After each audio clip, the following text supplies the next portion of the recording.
sur la liste électorale,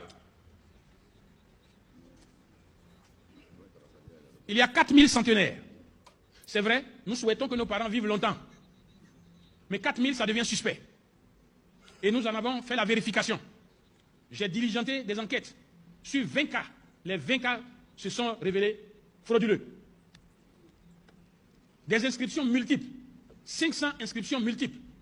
Des personnes, même photographie, même filiation, mais 2, 3, 4 d'électeurs avec des numéros différents. Des enfants qui sont issus de la même mère, qui sont 20 de la même mère. Ils sont 760 000 suspects, forcément frauduleux. Des mères ayant plus de 20 enfants. Ça existe, j'en connais. Mais j'ai diligenté des enquêtes pour voir encore 20. 17 se sont avérés frauduleux. Et sur la liste électorale, ces femmes-là sont 9204. Des pères qui sont pères de plus de 30 enfants. Ça existe chez moi. Ça existe dans les familles nombreuses. Oui, ils sont 5501. J'ai vérifié sur une échelle de 20. 12 se sont avérés frauduleux. Des enfants ayant un père, ayant 30 enfants. Ces enfants-là sont 644 823. Ce n'est pas possible. J'en ai vérifié une centaine. Sur la centaine, 97,8% frauduleux. Des électeurs de mères inconnues. Le nom n'apparaît pas ou le prénom. Ils sont 93 428. Des électeurs de pères inconnus sur la liste électorale définitive de 2023 à laquelle on va adjoindre ceux qui vont être pris cette année. Des électeurs de pères inconnus, 23 000. Le nom du père et de la mère inconnus, 355 785 personnes. Lorsqu'on fait le point, parce qu'une personne peut être accolée de plusieurs anomalies. C'est un cachement, les gars. 1 898 145 personnes sur la liste électorale sont sous anomalie. Sont sous anomalie. Je veux encore dire, nous continuons et je continue mes investigations. Les registres de l'état civil de la zone Séno n'ont pas brûlé. Ces registres existent. Alors j'ai demandé le croisement de la filiation maternelle de certaines personnes qui rentrent en Côte d'Ivoire et qui ont la nationalité. Ah oui. Sur ces cas, nous découvrons que beaucoup de nos parents, des femmes, qui sont identifiées, pour lesquelles j'ai fait une liste, se retrouvent être des mères de personnes qui sont en Côte d'Ivoire il n'y a pas 2 ans. Ils sont plus de 500 000. Monsieur le Président de la CEI, la liste que nous avons n'est pas crédible pour aller à des élections qui ne seront pas discutées. La liste n'est pas crédible. Ces personnes sous anomalie peuvent être des militants du RHDP ou des militants du PDCIRDA. Ce que nous demandons, c'est d'avoir une liste propre. Une liste propre. Pour que demain, le 25 octobre, à 18h, à 19h, l'un des candidats téléphone à l'autre pour le féliciter de son élection. C'est ça. Parce que la base est propre. C'est ça. C'est pourquoi nous insistons. Merci, papa. Et nous insistons.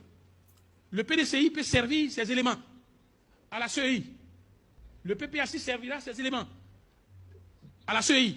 Mais l'année dernière, ces éléments ont été servis qui devaient permettre à la CEI d'apurer simplement sa liste. Rien n'a été fait en dehors des 15 mineurs qui se retrouvaient sur la liste et qui ont été extirpés. Cela veut dire que l'auto-audit n'est pas possible par la CEI elle-même. C'est pourquoi nous demandons et nous insistons. Les thèmes de référence de cet audit auront simplement pour objectif spécifique d'extirper tous ceux qui n'ont pas droit d'être sur la liste électorale de la Côte d'Ivoire.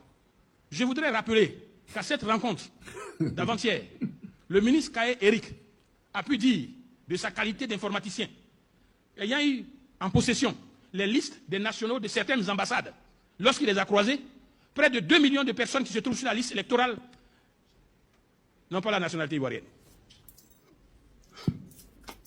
Votre liste électorale n'est pas pertinente. Elle ne peut pas nous conduire à des élections qui seront saines. Nous le disons aujourd'hui devant la représentation nationale. Nous le dirons demain à toutes les institutions qui viendront pour couvrir les élections en Côte d'Ivoire, avant qu'il ne soit trop tard. Monsieur le porte-parole, le temps d'intervention en train de... On ne m'a pas prévenu qu'il y avait un temps, Monsieur le Président. Ah oui, d'accord.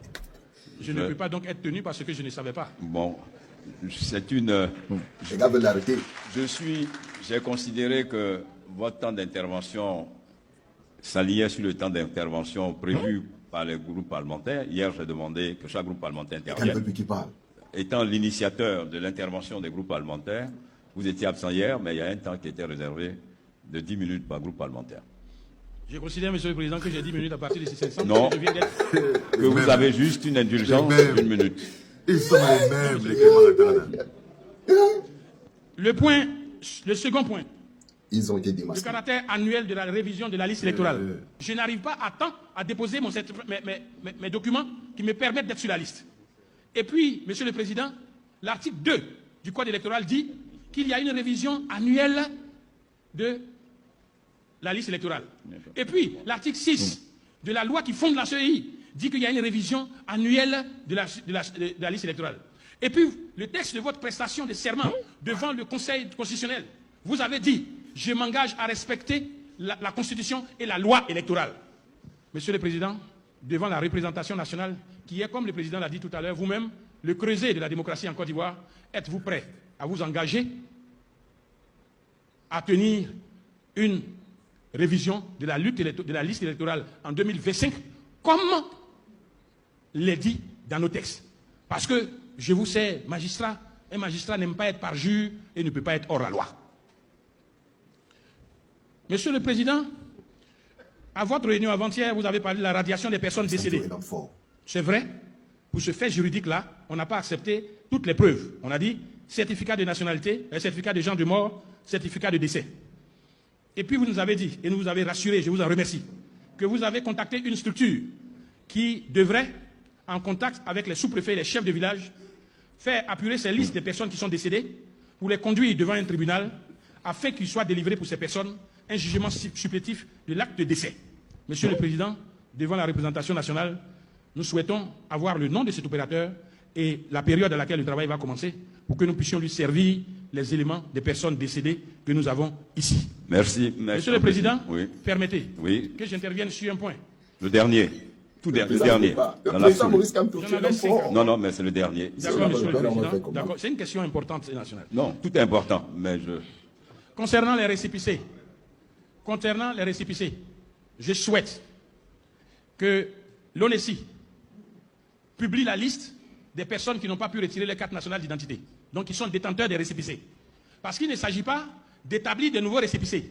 Les nouveaux récépissés qui sont établis se font avec un dossier qui contient déjà le certificat de nationalité.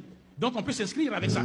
Mais les nouveaux récépissés qui sont produits et qui seront produits ne doivent pas figurer au titre de ceux que nous allons utiliser pour faire la carte l'inscription.